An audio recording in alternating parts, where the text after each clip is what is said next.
Frankenstein, or The Modern Prometheus, by Mary Wollstonecraft, Godwin, Shelley. Chapter 21. I was soon introduced into the presence of the magistrate, an old benevolent man with calm and mild manners. He looked upon me, however, with some degree of severity, and then, turning towards my conductors, he asked who appeared as witnesses on this occasion. About half a dozen men came forward, and, one being selected by the magistrate, he deposed that he had been out fishing the night before with his son and brother-in-law, Daniel Nugent, when, about 10 o'clock, they observed a strong northerly blast rising, and they accordingly put in for port. It was a very dark night, as the moon had not yet risen. They did not land at the harbor, but, as they had been accustomed, at a creek about 2 miles below. He walked on first, carrying a part of the fishing tackle, and his companions followed him at some distance. As he was proceeding along the sands, he struck his foot against something and fell at his length on the ground. His companions came up to assist him, and by the light of their lantern they found that he had fallen on the body of a man who was to all appearance dead. Their first supposition was that it was the corpse of some person who had been drowned and was thrown on shore by the waves, but on examination they found that the clothes were not wet and even that the body was not then cold. They instantly carried it to the cottage of an old woman near the spot and endeavored, but in vain, to restore it to life. It appeared to be a handsome young man, about 25 years of age. He had apparently been strangled, for there was no sign of any violence except the black mark of fingers on his neck. The first part of this deposition did not in the least interest me, but when the mark of the fingers was mentioned, I remembered the murder of my brother and felt myself extremely agitated. My limbs trembled, and a mist came over my eyes, which obliged me to lean on a chair for support. The magistrate observed me with a keen eye and of course drew an unfavorable augury from my manner. The son confirmed his father's account, but when Daniel Nugent was called he swore positively that just before the fall of his companion, he saw a boat, with a single man in it, at a short distance from the shore, and as far as he could judge by the light of a few stars, it was the same boat in which I had just landed.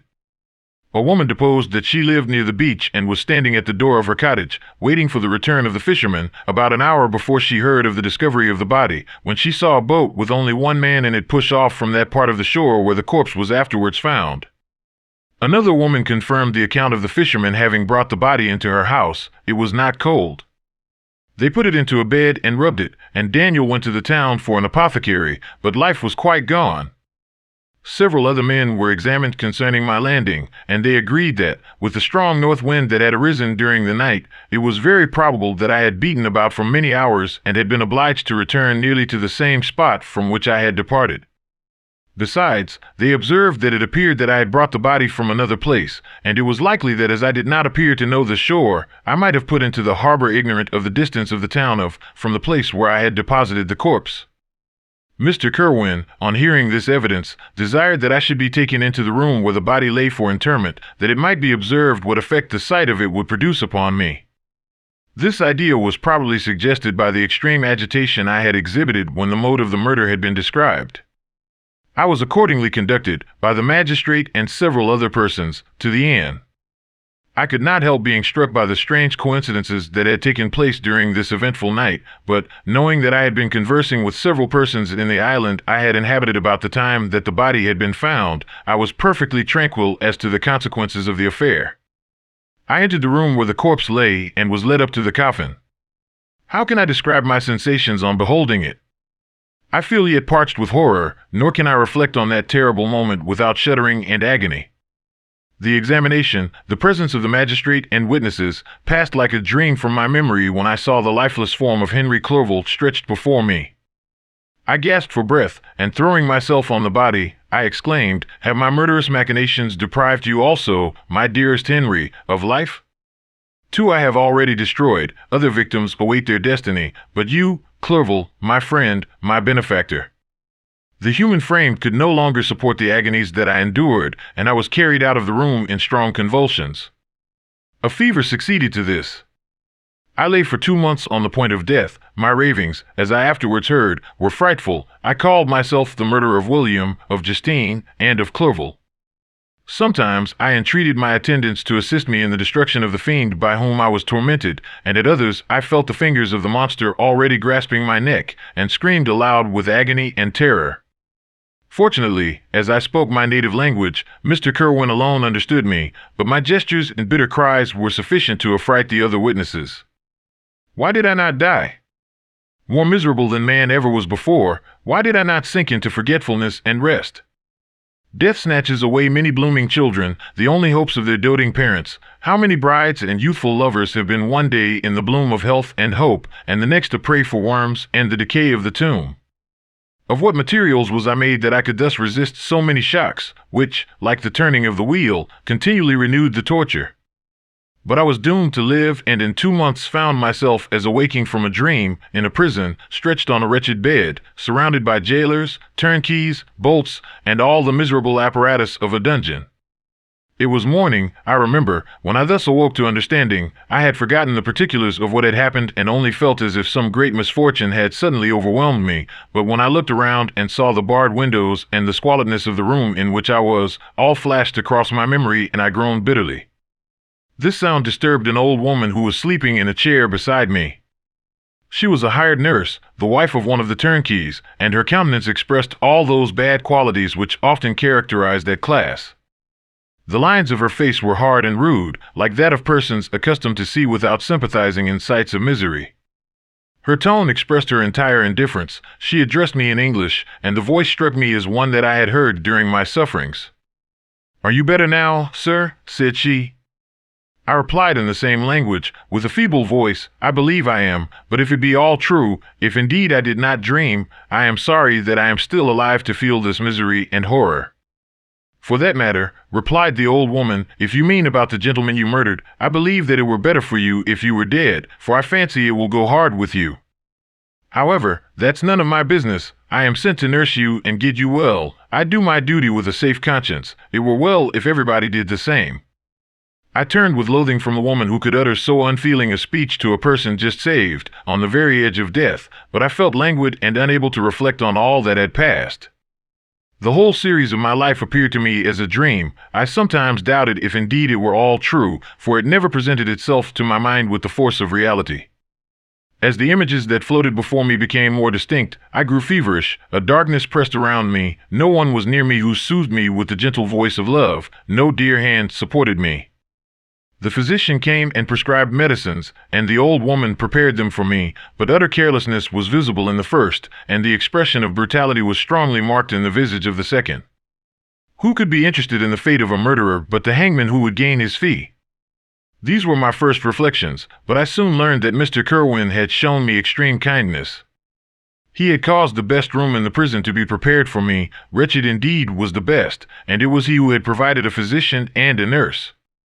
It is true, he seldom came to see me, for although he ardently desired to relieve the sufferings of every human creature, he did not wish to be present at the agonies and miserable ravings of a murderer. He came, therefore, sometimes to see that I was not neglected, but his visits were short and with long intervals. One day, while I was gradually recovering, I was seated in a chair, my eyes half open and my cheeks livid like those in death. I was overcome by gloom and misery, and often reflected I had better seek death than desire to remain in a world which to me was replete with wretchedness. At one time I considered whether I should not declare myself guilty and suffer the penalty of the law, less innocent than poor Justine had been. Such were my thoughts when the door of my apartment was opened and Mr. Kerwin entered. His countenance expressed sympathy and compassion. He drew a chair close to mine and addressed me in French. "I fear that this place is very shocking to you. Can I do anything to make you more comfortable?" "I thank you, but all that you mention is nothing to me. On the whole earth there is no comfort which I am capable of receiving. I know that the sympathy of a stranger can be but of little relief to one borne down as you are by so strange a misfortune. But you will, I hope, soon quit this melancholy abode, for doubtless evidence can easily be brought to free you from the criminal charge. That is my least concern. I am, by a course of strange events, become the most miserable of mortals. Persecuted and tortured as I am and have been, can death be any evil to me? Nothing indeed could be more unfortunate and agonizing than the strange chances that have lately occurred. You were thrown, by some surprising accident, on this shore, renowned for its hospitality, seized immediately, and charged with murder. The first sight that was presented to your eyes was the body of your friend, murdered in so unaccountable a manner and placed, as it were, by some fiend across your path. As Mr. Kerwin said this, notwithstanding the agitation I endured on this retrospect of my sufferings, I also felt considerable surprise at the knowledge he seemed to possess concerning me. I suppose some astonishment was exhibited in my countenance, for Mr. Kerwin hastened to say, "Immediately upon your being taken ill, all the papers that were on your person were brought me, and I examined them that I might discover some trace by which I could send to your relations an account of your misfortune and illness. I found several letters, and, among others, one which I discovered from its commencement to be from your father. I instantly wrote to Geneva. Nearly 2 months have elapsed since the departure of my letter. But you are ill, even now you tremble, you are unfit for agitation of any kind. This suspense is 1,000 times worse than the most horrible event. Tell me what new scene of death has been acted, and whose murder I am now to lament." "Your family is perfectly well," said Mr. Kerwin with gentleness, "and someone, a friend, is come to visit you." I know not by what chain of thought the idea presented itself, but it instantly darted into my mind that the murderer had come to mock at my misery and taunt me with the death of Clerval as a new incitement for me to comply with his hellish desires. I put my hand before my eyes and cried out in agony, "Oh, take him away! I cannot see him. For God's sake, do not let him enter." Mr. Kerwin regarded me with a troubled countenance. He could not help regarding my exclamation as a presumption of my guilt, and said in rather a severe tone, "I should have thought, young man, that the presence of your father would have been welcome instead of inspiring such violent repugnance." "My father," cried I, while every feature and every muscle was relaxed from anguish to pleasure. "Is my father indeed come? How kind, how very kind! But where is he? Why does he not hasten to me?" My change of manner surprised and pleased the magistrate. Perhaps he thought that my former exclamation was a momentary return of delirium, and now he instantly resumed his former benevolence. He rose and quitted the room with my nurse, and in a moment my father entered it. Nothing, at this moment, could have given me greater pleasure than the arrival of my father. I stretched out my hand to him and cried, "Are you then safe, and Elizabeth, and Ernest?" My father calmed me with assurances of their welfare and endeavored, by dwelling on these subjects so interesting to my heart, to raise my desponding spirits, but he soon felt that a prison cannot be the abode of cheerfulness. "What a place is this that you inhabit, my son," said he, looking mournfully at the barred windows and wretched appearance of the room. "You travel to seek happiness, but a fatality seems to pursue you. And poor Clerval." The name of my unfortunate and murdered friend was an agitation too great to be endured in my weak state. I shed tears. "Alas!" "Yes, my father," replied I, "some destiny of the most horrible kind hangs over me, and I must live to fulfill it, or surely I should have died on the coffin of Henry." We were not allowed to converse for any length of time, for the precarious state of my health rendered every precaution necessary that could ensure tranquility. Mr. Kerwin came in and insisted that my strength should not be exhausted by too much exertion. But the appearance of my father was to me like that of my good angel, and I gradually recovered my health. As my sickness quitted me, I was absorbed by a gloomy and black melancholy that nothing could dissipate. The image of Clerval was forever before me, ghastly and murdered. More than once the agitation into which these reflections threw me made my friends dread a dangerous relapse. Alas! Why did they preserve so miserable and detested a life? It was surely that I might fulfill my destiny, which is now drawing to a close. Soon, oh, very soon, will death extinguish these throbbings and relieve me from the mighty weight of anguish that bears me to the dust, and, in executing the award of justice, I shall also sink to rest. Then the appearance of death was distant, although the wish was ever present to my thoughts, and I often sat for hours motionless and speechless, wishing for some mighty revolution that might bury me and my destroyer in its ruins. The season of the assizes approached.